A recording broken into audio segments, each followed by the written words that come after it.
Yo, what's going on, runners? Welcome back to my channel. Thank you for clicking on this video and watching it.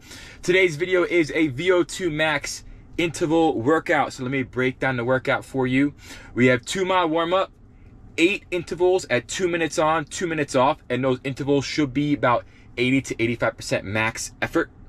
And then we got a 2-mile cool down, bringing pretty much everything up to about 6 to 7 miles, just depending on the paces in the intervals. Today's shoe of choice is the Nike Alphafly 3, Nike's top of the line race day shoe. And I know you all have heard me say, like, I feel like I narrowed down my shoe companies, specifically for running shoes, but I have so many running shoes in my arsenal that I need to run through them.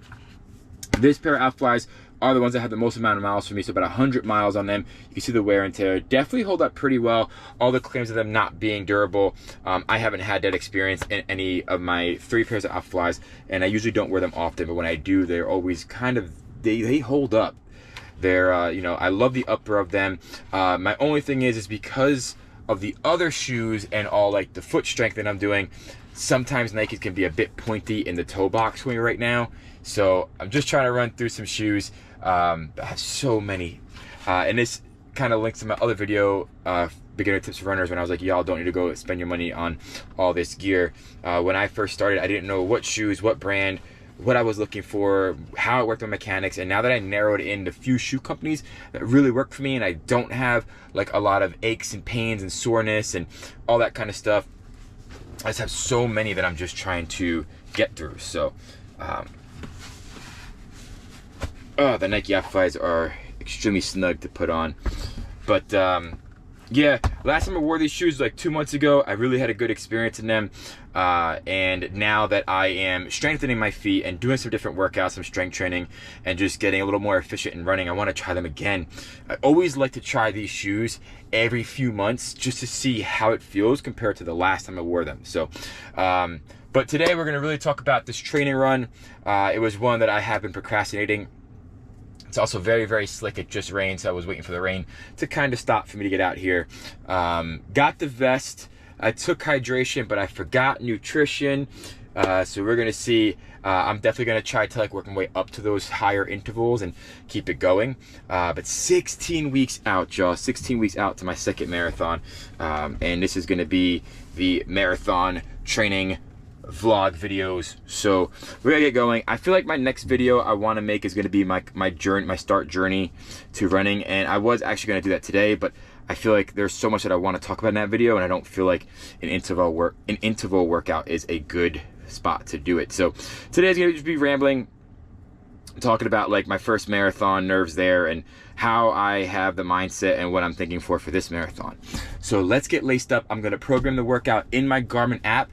It's in my Garmin watch. The Enduro 3 can kind of vibrate and beep at me every time the intervals change and what I need to do. So let me get laced up, let me get programmed in, and we'll catch you all out during the run. Let's go lace them up, come on.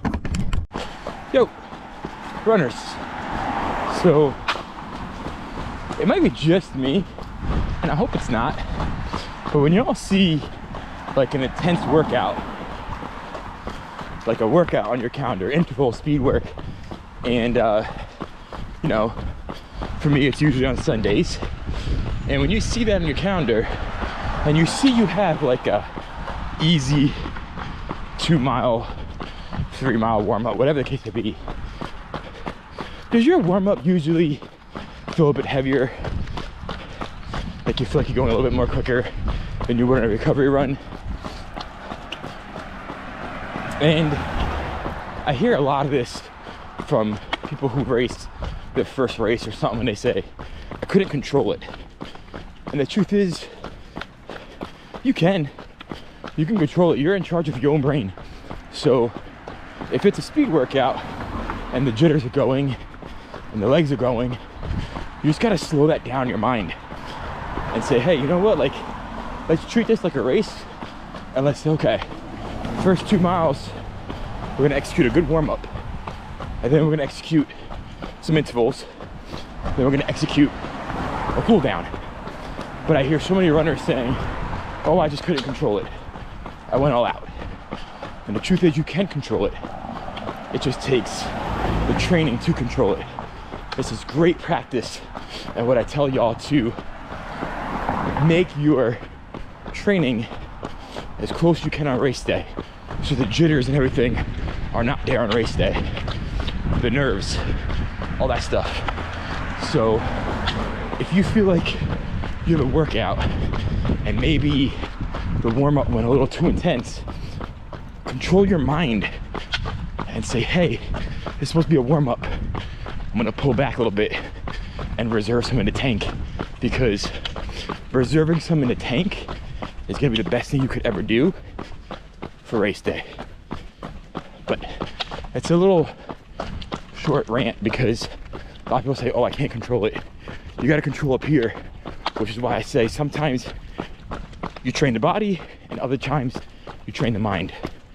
So, mile and a half in, interval starting soon. So let's get the mind prepared.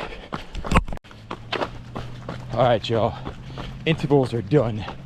And to catch you up, 8 intervals, rocking at like 7-minute per mile pace. Some were a bit faster, but it's cool because after my 2-mile warm-up, crossed path with this runner, and we were talking, and he hung with me for the intervals. Talked a little bit about the races he's doing and the races I'm doing and training, and just running a general. He's running his first marathon. So it was a really cool experience for me, because that's never happened to me on a run before, where I just got to talk to someone who I didn't know and just talk about my passion, and obviously his passion in running. And it just always really nice. So now we have about a 1.5 mile cool down left. So apologies for not having anything during the interval process.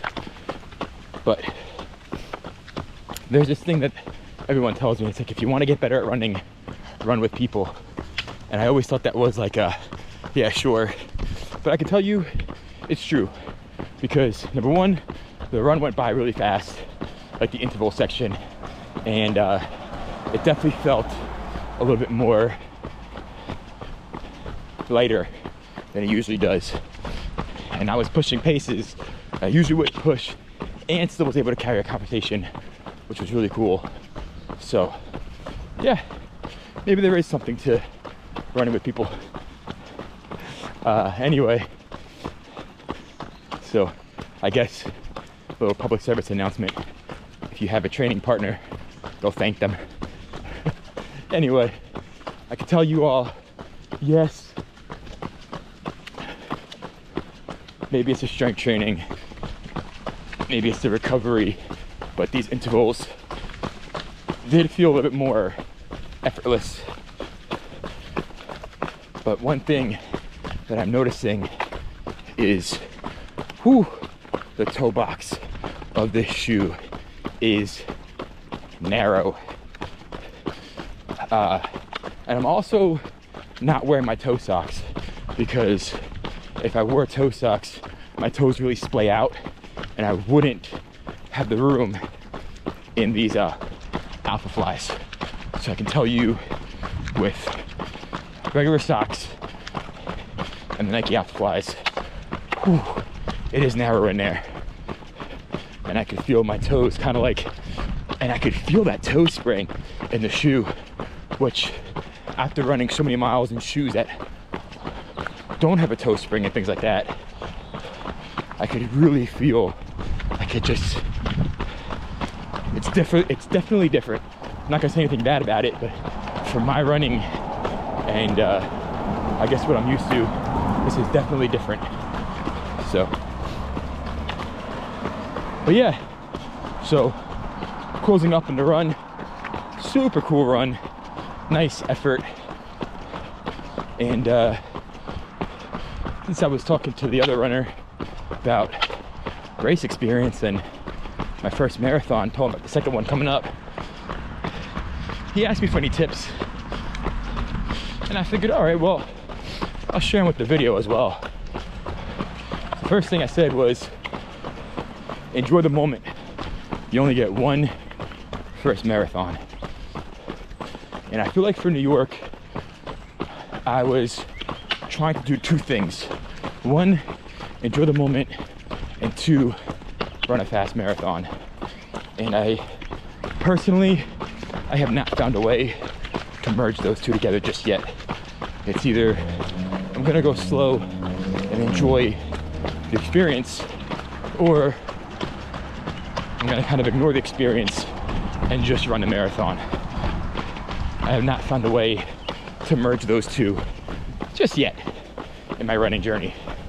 So I told him to enjoy the moment. Second one was obviously get your rest, nutrition and hydration. Don't forget days before, the day of, and during.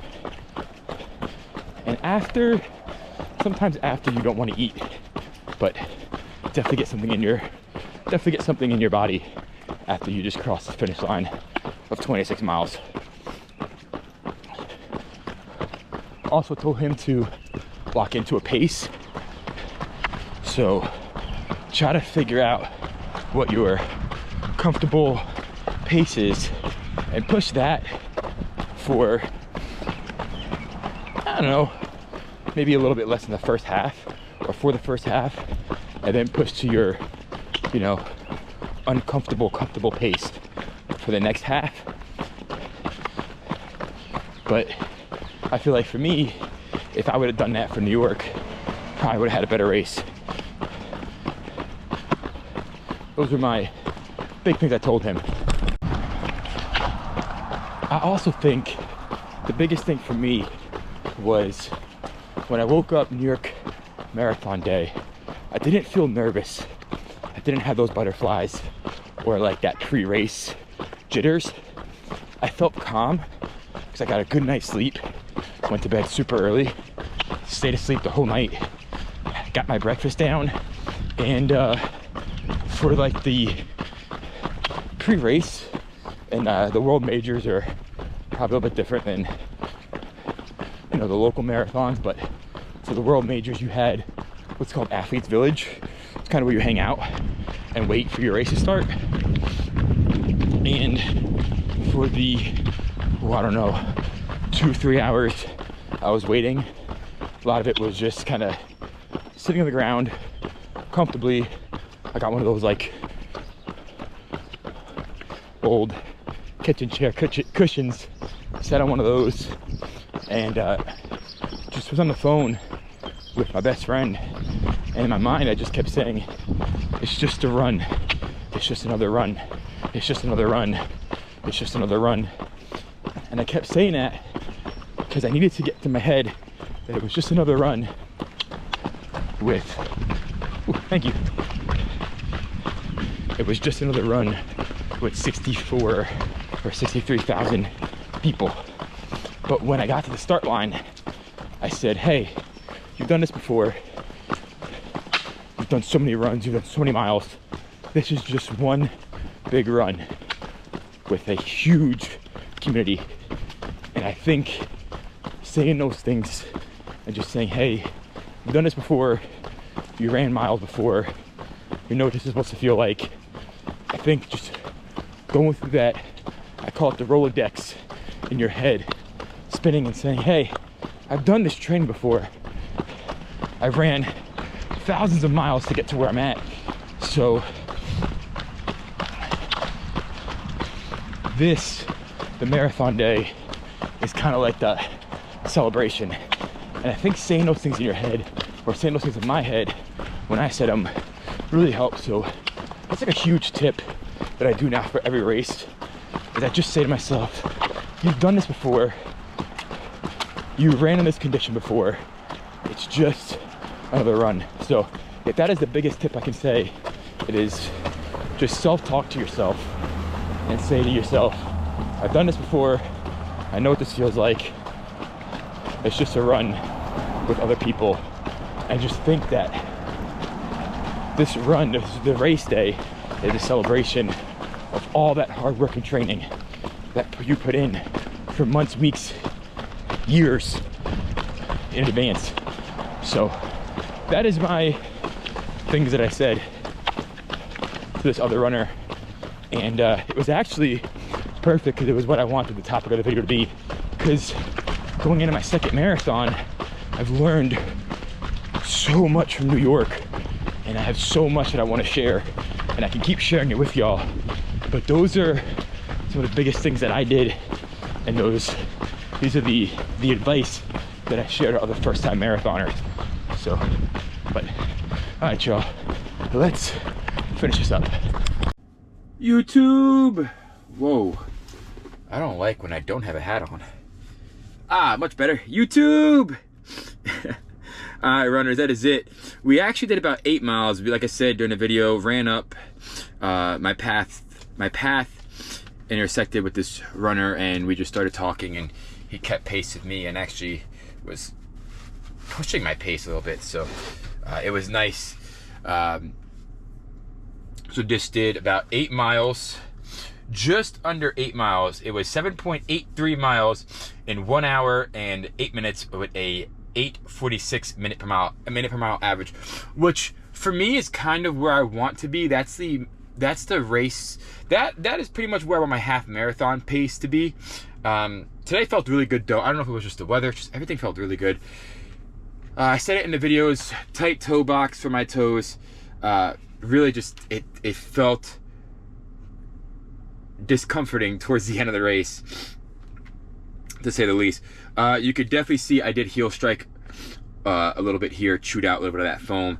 And you could definitely see just the wear and tear coming up in these Alpha Flies. And this is about, I want to say either it's at just hit 100 or just over 100 miles on this one pair of Alpha Flies. Otherwise, oh no, man, I'm not gonna lie, the durability is pretty good. But it's just, it's a shoe that I wouldn't be able to wear all the time. It's just a really, really narrow toe box. So yeah, y'all, thank you for watching this video. Like, nice little rambling on video. Talked a little bit about like first marathon. Like I said, I just ran into him. He asked me like advice on his first marathon, and I was like, yeah. I was like, actually, it's what I wanted to talk about in the video anyway, so kind of made sense. So yeah, that's what the video is. Here's the other Alpha Fly. I know these shoes get a lot of views, but there's so many reviews on this shoe, and if you really want my review, I think it's a great shoe. It's expensive. This one here, you could definitely see I definitely used a little more of the outside of my foot, because that zoom is a little more what rubbed off than that zoom, so that's interesting. Otherwise, cool shoe. It's just narrow in the toe box. Got a lot of sand. But yeah, that was the run. Gotta talk a little about the first tips of really rambling and just all over the place video. But I kind of like these where there's no structure and there's really no plan to it. It's just kind of like, hey, I'm just gonna talk about whatever comes to the mind. But now time to go get some food. Catch y'all on the next run. Let me know down below if you have any questions, comments, any feedback, any topics you want to see.